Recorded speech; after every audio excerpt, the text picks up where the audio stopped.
in Bill O'Reilly. He's the author of Killing the Killers. By the way, debuted #1 in the New York Times bestseller list, as they all do. Welcome, Bill. Congratulations on the book. We'll get to that in a minute, but we'd love to get you to weigh in on awful tragedy in Buffalo, New York yesterday. And immediately the mainstream media came out, and clearly it's a race issue, it's a hate crime, but maybe some of the other ones are too. What are your thoughts on what's going on in America and race and crime? Well, I led with this on the No Spin News, the same as you did, Bolling, on your program, that it's imperative the president does visit Buffalo. And it's a good thing. And he should do it. That shows leadership. It shows empathy. But why isn't he going to Milwaukee?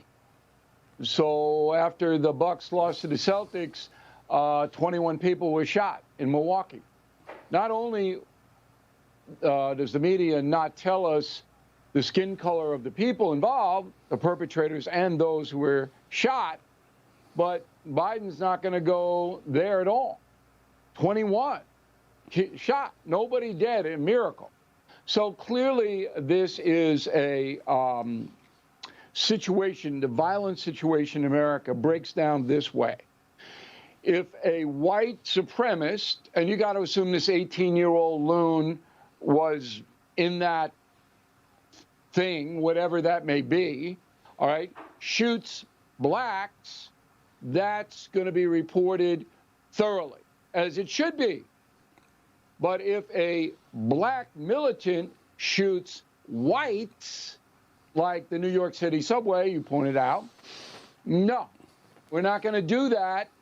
We're not covering it as a race hate crime. We're covering it as just a crime. But in Milwaukee, I tried all morning, my staff tried all morning, you arrested 13 people, Milwaukee authorities. Who are they? You usually perp walk everybody. Who are they? It looks like it was 2 African-American gangs shooting at each other, and then where people were caught in the crossfire, as has so much in Chicago. That's what happens in Chicago all the time. But the media not only wouldn't report it that way, they wouldn't tell you anything about the perpetrators or the victims because they don't. Yeah, what is that, Bill? Yeah, what is that? What is that? Yeah, why are we not allowed? I mean, why are we not allowed to allow? So a killer's on the loose. An example, countless times, hundreds of times in America, killers on the loose. They can't figure out who it is, and the media refuses to report the race of the shooter unless he's white. Listen, you're trying to help law enforcement. If he's white, they say white person. No, black or why is that? In the California shooting, they had to report he was Asian, okay? And it looks like a personal beef thing to me, but I could be wrong on that. But the narrative from the left, which controls the corporate media entirely, is that white supremacy is the danger to the country. Now, I can't really find out where this white supremacist headquarters is. Do you know where the headquarters of white supremacy is, Bolling? Is it Fox News? Is that where the headquarters is? I don't know where it is. Maybe. I don't know. Okay. Maybe, perhaps. I can't. Let's put it this way. I can't say no for sure. All right. I would assume the FBI has a beat on the white supremacists that's their purview, and they know what they're doing. You're right, Bill. The Secretary of Homeland Security calls white supremacy the biggest danger to the country. You think with the billions of resources they're spending, they would know where these things are. You're right, 100%. Biden, too. I would assume there are going to be mass arrests of these white supremacist Nazi people any day now. Any day. They got to arrest them. It's the biggest threat. Yeah.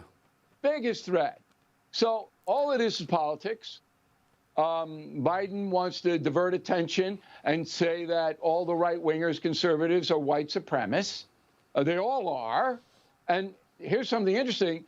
This Karine Pierre, the new Home Secretary, she is a race baiter. She systemic racism. Everybody's racist. Trump is racist. Fox News is racist. Sessions is racist. Everybody's racist. She's the new press secretary for the president of the United States. Unbelievable. Amazing. Unbelievable. It's amazing. We're going to get fed. We're going to get spoon-fed the race card. as you used to call it, the race merchants are going to be out in force over the next couple of years with this person at the helm, who's the mouthpiece for the president of the United States. And Bill, you know, Biden didn't go to Waukesha, Wisconsin, when a black man mowed down predominantly white people in a Christmas parade because he was ticked off about race. He didn't go there for that. No, because Biden is invested in white supremacy. He's not invested in there's a problem in the African-American community with violence. And there is. But he's not invested in that. Doesn't want to talk about that. All right, Bolling. Did you read Killing the Killers? Did you read the book? Well, that's what I want to do. I want to tell people to invest in the book that Bill writes. He writes a book. It goes right to the #1 New York Times bestsellers. Tell us quickly about what killing the who are the killers and who are we killing? The real terrorists overseas. They're reconstituting in Afghanistan after the debacle there. That's Al Qaeda. ISIS is back in Western Iraq. Why are they back? Why are they training? Why are they recruiting? Because they want to kill infidels. And who are the infidels? Well, you're at the top of the list, Biden. Bolling. I'm second. All Americans are infidels. Okay? So they want to kill us. Those are the killers. But there's an optimistic tone to this book that our weaponry in space is obliterating these people, and it's all classified, and I got access to the classified information, which is what is in Killing the Killers head to toe, which is why it sold 150,000 copies in 2 weeks, because people have not heard any of this. They don't really know what's happening overseas, even in the Biden administration. He hasn't moved out the Trump people who were so effective in dismantling ISIS. But these people are coming back. And this book is the most vivid portrayal of that continuing war.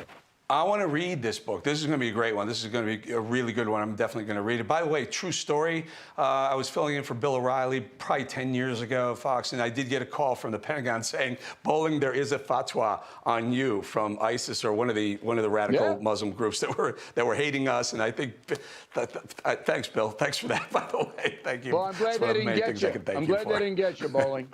You too, my friend. You too. We'll see you soon. Congratulations on the book, Bill.